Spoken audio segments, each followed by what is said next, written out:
सोचिए आपके पास हर चीज है, सोना, चांदी, पानी, बिजली, पर फिर भी आप परेशान हो। क्यों? क्योंकि आपके पास यूज करने का तरीका नहीं है। दुनिया में हर चीज मौजूद है, पर अगर उसका सही यूज ना हो तो वो एक रिसोर्स नहीं, एक बेकार चीज बन जाती है। यही है हमारे क्लास 10th का पहला चैप्टर, रिसोर्स एंड डेवलपमेंट, जिसके अंदर हम देखेंगे एक कहानी इंसान और प्रकृति के बीच के रिश्ते की।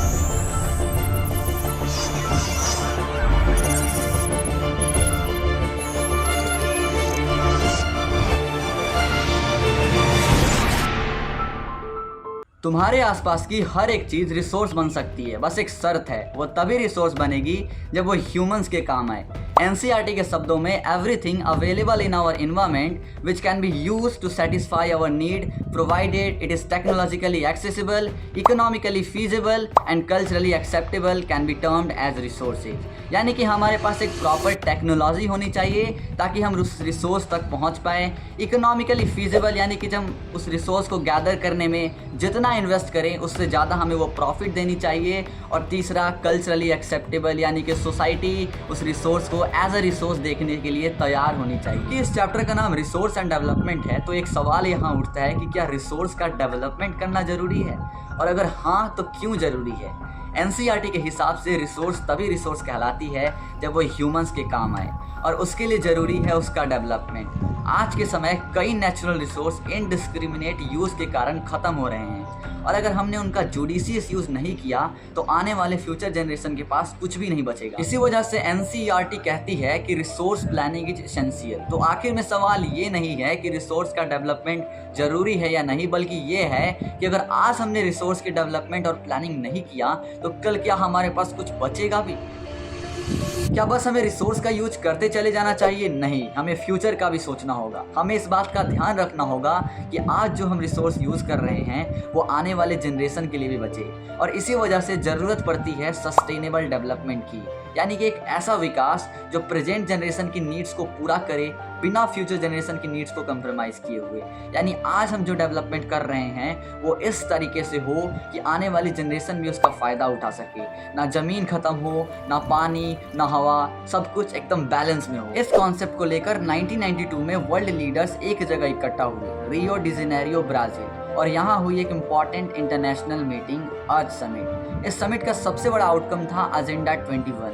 एजेंडा 21 एक ग्लोबल एक्शन प्लान था जिसका एम था कि 21st सेंचुरी में हर देश सस्टेनेबल डेवलपमेंट को अपनाए। इसमें बताया गया कि हर कंट्री, हर सोसाइटी और हर व्यक्ति को इन्वायरमेंटल प्रोटेक्शन और रिसोर्स कंजर्वेशन में अपना योगदान देना हो। तो जब पूरी दुनिया ने सस्टेनेबल डेवलपमेंट का रास्ता चुना तो यहाँ एक सवाल था कि क्या इंडिया ने ऐसा कोई कदम उठाया? तो इसका जवाब है हाँ। इंडिया जैसे विशाल और डाइवर्स देश जहाँ हर रीजन में अलग अलग प्रकार के रिसोर्स पाए जाते हैं, यहाँ रिसोर्स प्लानिंग और भी ज़्यादा इंपॉर्टेंट हो जाता है। कहीं ज़मीन ज़्यादा है तो कहीं पानी की कमी, कहीं मिनरल्स बढ़े पड़े हैं तो कहीं उनकी कमी हो रखी है। तो इंडिया ने रिसोर्स प्लानिंग को मेनली 3 स्टेप्स में इम्प्लीमेंट किया है। आइए एक एक करके सबको समझते हैं। Step 1, identification and inventory of resources. इसके अंदर आता है survey, mapping, checking quality and quantity of resources. Basically हम इसमें ये पता लगाते हैं कि रिसोर्स किस रीजन में मौजूद है और कितना मौजूद है। दूसरा स्टेप आता है evolving a plan structure. Basically इसके अंदर हम उस रिसोर्स को एक्सट्रैक्ट करने के लिए टेक्नोलॉजी, स्किल्ड लेबरर्स और इंस्टीट्यूशंस का यूज़ करते हैं। तीसरा स्टेप आता है matching the resource plan with overall developmental plans. इसका मतलब है कि हम जो रिसोर्स एक्सट्रैक्ट कर रहे हैं क्या वो हमारे कंट्री के डेवलपमेंट में कंट्रीब्यूट कर रहा है। लेकिन एक और सवाल यहाँ उठता है कि क्या सिर्फ प्लानिंग से काम चल जाता है? नहीं, जब तक हम रिसोर्स को कंजर्व नहीं करेंगे तब तक हमारी प्लानिंग सक्सेसफुल नहीं हो पाएगी। और इसी वजह से रिसोर्स का कंजर्वेशन उतना ही इम्पॉर्टेंट हो जाता है जितना कि उस रिसोर्स का डेवलपमेंट। हमारे देश में ये बात पहले ही समझ ली गई थी, इसीलिए महान लोग जैसे कि गांधी जी ने कहा था कि that there is enough for everybody's need but not for anybody's greed. यानी कि प्रकृति ने हमें सब कुछ दिया है, लेकिन अगर हम उससे लालच में आके उसका अत्यधिक शोषण करने लगेंगे तो हम अपने आप को ही खतरे में डाल लेंगे। और हम जब कंजर्वेशन ऑफ रिसोर्स की बात करते हैं तो जो सबसे पहला रिसोर्स जिसे समझना ज़रूरी है वो है लैंड। तो चलिए बात करते हैं लैंड एज ए रिसोर्स की। ज़मीन जिस पर हम रहते हैं, अपना जीवन जीते हैं, खेती करते हैं, सड़कें बनाते हैं, बिल्डिंग्स बनाते हैं, ये सब कुछ इसी ज़मीन पर होता है। और इंडिया जैसे बड़े देश में जिसका ये एरिया लगभग 3.28 मिलियन स्क्वायर किलोमीटर है, यहाँ पे लैंड का स्मार्टली यूज़ करना और भी ज़्यादा ज़रूरी हो जाता है। लेकिन प्रॉब्लम क्या है, इंडिया में लैंड का डिस्ट्रीब्यूशन एकदम यूनिफॉर्म नहीं है। कहीं फर्टाइल अलूवियल प्लेन्स है जहाँ खेती होती है, कहीं रॉकी प्लेट्यू है जहाँ से मिनरल्स मिलते हैं, कहीं डेंस फॉरेस्ट है तो कहीं डेजर्ट्स। हर रीजन का लैंड यूज पैटर्न अलग है।